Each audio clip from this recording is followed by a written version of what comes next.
আসসালামু আলাইকুম ওয়া রাহমাতুল্লাহ। নাহমাদুহু ওয়া নুসাল্লি আলা রাসূলিহিল কারীম, আম্মা বা'দ। ফাআউযু বিল্লাহি মিনাশ শাইতানির রাজীম। বিসমিল্লাহির রহমানির রহিম। ওয়া ইযা ফাআলু ফাহিশাতান আও যালামু আনফুসাহুম যাকারুল্লাহ ফাস্তাগফিরু লিযুনুবিহিম আমান ইয়াগফিরুয যুনুবা ইল্লাল্লাহ ওয়া লাম ইয়াসিরু আলা মা ফাআলু ওয়া হুম ইয়ালামুন। সাদাকাল্লাহুল আযীম। সম্মানিত উপস্থিতি, আমি আপনাদের সামনে আজকের যে বিষয়ে কথা বলার চিন্তা করেছি তা হলো তওবা। তওবা শাব্দিক অর্থ বিরত থাকা, ফিরে থাকা। আমাদের সমাজে তওবার কতগুলো প্রচলিত নিয়ম রয়েছে, যে নিয়মগুলো আসলে তওবা কবুলের জন্য সঠিক নয়। আমরা তওবা করি, অনেক মানুষ অসুস্থ হয়ে যাওয়ার পরে তারপরে যেন মুমূর্ষ অবস্থায় হয়, তখন তাকে তওবা পড়ানো হয় হুজুর ডেকে। আবার কেউ কেউ তওবা পড়ে কোনো পীর সাহেবের কাছে হাত দিয়ে পাগড়ি ধরে তারপর তওবা করে। আসলে তওবার সিস্টেমটাই এরকম নয়। তওবা হলেও মানুষ গুনাহ করবে, আল্লাহর কাছে মাপ চাইবে, মাপ আল্লাহ করেও দিবে। আল্লাহর ওয়াদাও আছে, তুবু ইলাল্লাহি তাওবাতান নাসুহা। কাজেই যদি মুখলিসভাবে, খালিসভাবে, একাগ্র চিত্তে তওবা করে, আল্লাহ তাবারক তাআলা তার তওবা কবুল করে নেবেন। আমি যে আয়াতখানা আপনাদের সামনে পড়েছি, এই আয়াতখানার মধ্যেই আল্লাহ বলেছেন, যখন মানুষ কোনো ফাহেসা কাজ, ওয়াইজা ফাআলু ফাহিশাতান আও যালামু আনফুসাহুম, যখন কোনো অন্যায় কাজ করবে, অন্যায় কাজগুলো ফাহেসা, গুনাহ, আর করার সাথে সাথে যদি সেই বান্দা আল্লাহর জিকিরে মশগুল হয়, অর্থাৎ গুনাহ করার পরে সে কোনো নেক কাজ করবে, গুনাহ করার পরে কোনো নেক কাজের মধ্যে লিপ্ত হয়ে যাবে, আর সে গুনার জন্য অনুতপ্ত হবে। এই গুনার জন্য অনুতপ্ত হওয়া আর নেক কাজ করা, আল্লাহ এরপর বলছে, ওয়াইজা ফাআলু ফাহিশাতান আও যালামু আনফুসাহুম যাকারুল্লাহ ফাস্তাগফিরু লিযুনুবিহিম, অতঃপর সে অনুতপ্ত হইয়া আল্লাহর কাছে গুনাহের জন্য মাপ চাইবে।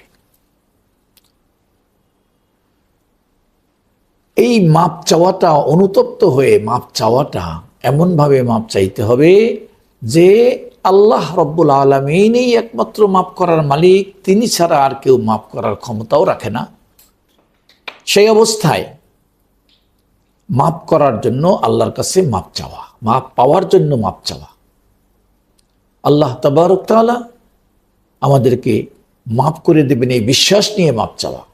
ওয়ালাম ইয়াসিরু আলা মা ফাআলু ওয়া হুম ইয়ালামুন। আল্লাহ তাবারক তাআলা বলছেন যে যদি এই মাপ চাওয়ার পরে আর ওই গুনার মধ্যে না যায়, তাহলে আল্লাহ মাফ করে দেবেন। উলাইকা জাযাহুম মাগফিরা। আল্লাহ বলছেন ওই সমস্ত লোকের জন্য আমার পুরস্কার হবে তারা মাফ করে দেওয়া। জান্নাতিন তাজরি মিন তাহতিল আনহার, এরপরে তাদেরকে জান্নাত দিয়ে দিবেন আল্লাহ। তো গুনাহ মাফ হওয়ার জন্য কিন্তু আল্লাহ গুনাহ মাফ করবেন। জিকির করালাম, নিজে অনুতপ্ত হলাম, মাপ চাইলাম, আল্লাহ মাফ করে দেবেন। কিন্তু এই মাপ পাওয়ার জন্য, গুনাহ মাফের জন্য একটা শর্ত আছে। সেই শর্তটা কি? ইন্নামাত তাওবাতু আলাল্লাহ লিল্লাযীনা ইয়ামালুনা সুআ বিজাহালাতিন সুম্মা ইয়াতুবুনা মিন করিবিন ফাতুবু ইলাইহি ওয়া আনা তাওয়াবুর রহিম। আল্লাহ রাব্বুল আলামিন বলছেন, নিশ্চয়ই আমি ওই সমস্ত লোকের তওবা কবুল করব যারা গুনাহ করার সাথে সাথে আমার কাছে অনুতপ্ত হয়ে মাপ চাইবে, তাদের গুনাহ মাফ করে দেব। এক নম্বরে গুনাহগার, গুনাহ করার পরে নিজেকে গুনাহগার মনে করা, গুনার স্বীকারোক্তি নেওয়া যে আমি গুনাহগার, আমি জুলুম করেছি নিজের উপরে। এই গুনাহ মানে জুলুম করা। এই জুলুমটার থেকে আল্লাহর কাছে মাপ চাইবে। যদি এটা করে তাহলে আর ওই গুনাহ না করার সিদ্ধান্ত নেওয়া, ওই গুনাহ না করার সিদ্ধান্ত নেওয়া, তাহলে আল্লাহ মাফ করবেন। কিন্তু দুঃসংবাদ হলো আর একটা, সেটা হলো আল্লাহ কিছু লোকের তওবা কবুল করবেন না। তারা কারা? তওবা করবেন না ওই সমস্ত লোকদেরকে যারা দুনিয়ায় আল্লাহর এই ঘোষণা শুনে, কোরআন শরীফ আর এক জায়গায় আছে, লা তাকনাতু মির রাহমাতিল্লাহ ইন্নাল্লাহা ইয়াগফিরুয যুনুবা জামিআ ইন্নাহু হুয়াল গফুরুর রহিম। আল্লাহ বলছেন তোমরা আমার রহমত থেকে নিরাশ হইও না, যত বড় গুনাহ করো আমি সব গুনাহ মাফ করে দেব, আমি মাফ করাকে পছন্দ করি।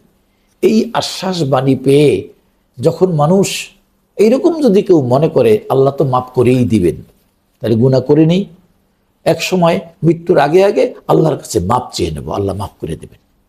এই চিন্তায় যারা গুনাহ করবে আল্লাহ তাদের মাফ করবেন না। দলিল আল্লাহ কোরআনে বলছেন, ওয়ালাইসাতিত তাওবাতু আলাল্লাহ লিল্লাযিনা ইয়ামালুনা সাইয়্যাতি হাত্তা ইযা হাদারা আহাদাহুমুল মাউত ক্বালা ইন্নী তুবতুল আন ওয়ালাল্লাযিনা ইয়ামুতুনা হুম কুফফার উলাইকা আ'দাদনা লাহুম আযাবান আলীমা।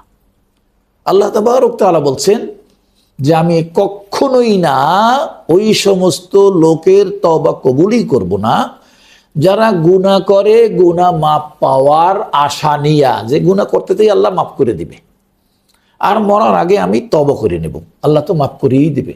ঘোষণা আছে আল্লাহর রহমত অনেক বড় গুনার চাইতে, সে কারণে আমি গুনাহ করতে থাকব আর আল্লাহ আমাকে মাফ করে দিবেন। এই চিন্তায় যারা গুনাহ করতে থাকে আল্লাহ তাবারক তাআলা মরার আগে গুনাহ করবে, এই চিন্তায় যারা গুনাহ করতে থাকে আল্লাহ তাদেরকে বলছেন আমি মাফ করব না। শুধু এতটুকু বললেও হতো, আল্লাহ এরপরে আরো বলছেন ওয়ালাল্লাযীনা ইয়ামুতুনা ওয়া হুম কুফফার, তাদের মৃত্যু হবে কাফের অবস্থায়, তাদের মৃত্যু হবে বেঈমান হালতে। এই অবস্থার মধ্যে আল্লাহ তাবারক তাআলা তাদের মৃত্যু দিবেন আর তাদের জন্য কঠিন আযাবের ব্যবস্থা করে রেখেছেন। সেই কঠিন আযাব কেমন আযাব, সে আযাবের ধরন মানুষ চিন্তাই করতে পারবে না। এত কঠিন থেকে কঠিনতর আযাব হবে জাহান্নামের আযাব। দুনিয়ার আযাব, দুনিয়ার আগুন লাগলে শরীর পরে, চামড়া পরে, গোশত পরে একসময় মানুষ মারা যায়।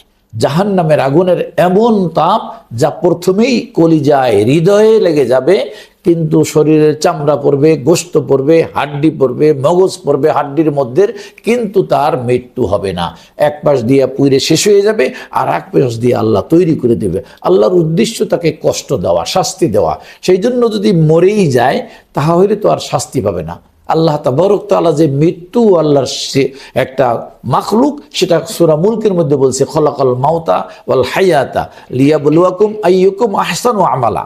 আল্লাহ বলছেন আমি জীবন সৃষ্টির আগে মৃত্যু সৃষ্টি করেছি, জীবন সৃষ্টির আগে মৃত্যু সৃষ্টি করেছি। মৃত্যু একটা মাখলুক, জীবন একটা মাখলুক। আল্লাহ তাবারক তাআলা সেই জন্য দুনিয়ার বিচার ফয়সালা শেষে কিয়ামতের ময়দানে মৃত্যুকেও আল্লাহ মৃত্যু ঘটাইয়ে দেবেন। এই জন্য যেখানে যে যাবে জান্নাতে সে জান্নাতেই থাকবে, জাহান্নামে জাহান্নামেই থাকবে। তাই আমাদের উচিত যে এমনভাবে তওবা করা যাতে করে আল্লাহ তাবারক তাআলার কাছে আমরা মাপ পেতে পারি। আল্লাহ আমাদের সবাইকে সেই রকম তওবা করার তৌফিক দান করুন, আমিন। আসসালামু আলাইকুম ওয়া রাহমাতুল্লাহ।